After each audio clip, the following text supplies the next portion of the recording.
Culture Média, Philippe Vandel. Bonjour Cyril Lacarrière. Bonjour Philippe, bonjour à toutes, bonjour à tous. Cyril avec vous comme chaque jour à faire le tour de l'actu des médias. Dites-nous ce que vous avez au menu pour ce vendredi matin. Aujourd'hui, Cyril. la fin d'une omerta et la fin des négociations.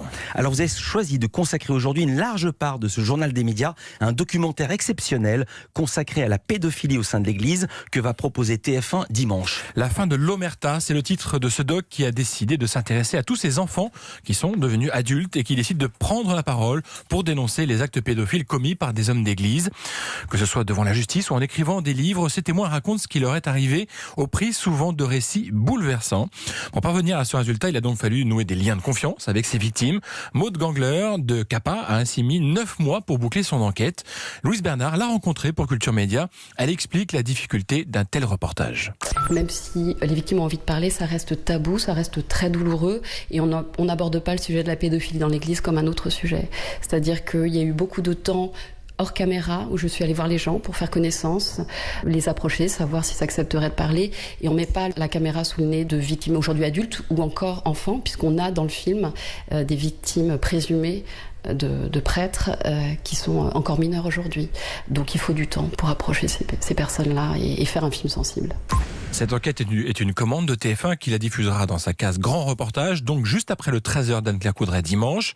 Une tranche regardée en moyenne par 3 400 000 téléspectateurs chaque semaine. On écoute à nouveau la réalisatrice sur l'importance justement de cette belle fenêtre d'exposition. Je pense que ça a une vertu pédagogique très importante. C'est une case regardée par les familles. C'est important que des parents, des grands-parents voient ça pour parler de la pédophilie dans l'Église et de la pédophilie en général d'ailleurs. Et par ailleurs, je pense qu'il y a encore énormément de gens qui n'ont pas parlé de ce qui leur est arrivé. Et voilà, je pense que ça va être un espace de libération. Beaucoup des victimes, c'est prescrit, c'est-à-dire qu'ils ne peuvent pas porter plainte. Parfois, ils ont raté à quelques mois la possibilité de porter plainte. Et il y a encore des gens qui peuvent porter plainte. Et voilà, je pense que c'est important. Alors Cyril, vous l'avez dit, une des forces de ce reportage, ce sont les témoignages de ces hommes qui ont été agressés sexuellement ou même carrément violés. Oui, en effet, ils sont nombreux à oser affronter les caméras. Je vous propose d'entendre Olivier, dont la plainte a permis de faire condamner un prêtre à 3 ans de prison, dont 2 fermes. Ce qu'il nous a montré à l'audience, c'est qu'il n'était absolument pas dans l'empathie, dans la compréhension des victimes, et il ne comprenait absolument pas ses gestes. Juste que ce qu'il avait fait était mal, mais pas qu'il nous avait fait du mal à nos victimes. Moi, sur son lit, j'étais sidéré.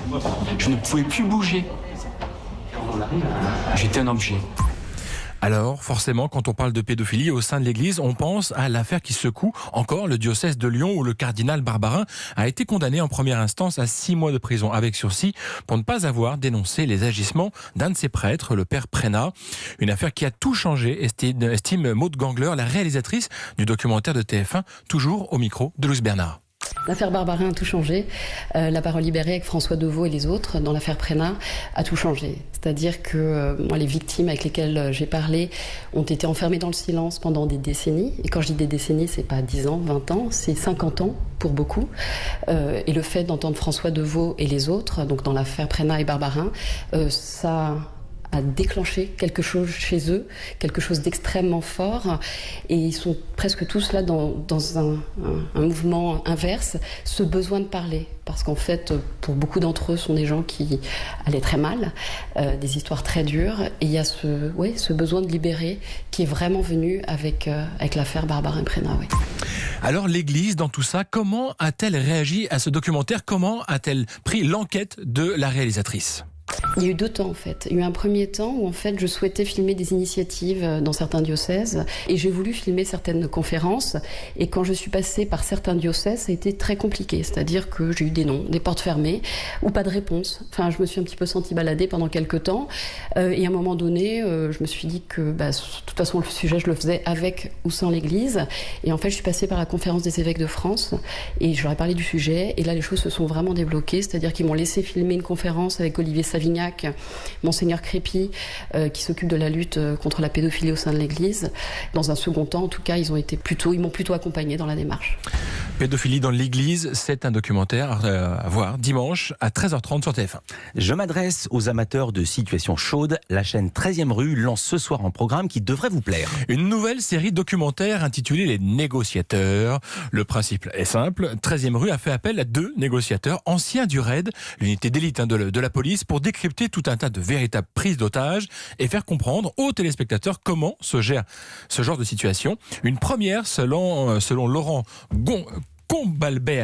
Laurent Combalbert, un des 2 négociateurs experts interrogés, toujours elle, par Louise Bernard. C'est la première fois que des négociateurs vont étudier ces situations sous l'angle de leur métier, sous l'angle de la négociation en tant que telle. Pas sur le côté intervention au sens très large, pas sur le côté police au sens très large, mais vraiment raccrocher tout ça à la vision de négociateur et à des outils que tout un chacun peut comprendre, puisque même si tout le monde ne traite pas les situations extrêmes au quotidien, mais on passe tous notre vie à négocier. Et donc c'était le fait de mettre en lumière notre métier de négociateur, mais surtout de ne pas utiliser ces situations pour en faire une vision un petit peu spectaculaire, mais plutôt quelque chose qui puisse permettre à chacun d'apprendre de ce qu'on a pu vivre. Les négociateurs, ça commence ce soir à 22h30 sur la chaîne 13e rue. Et rendez-vous, Cyril Lacarrière. Sortez de ce studio et revenez lundi. J'ai vu le négo.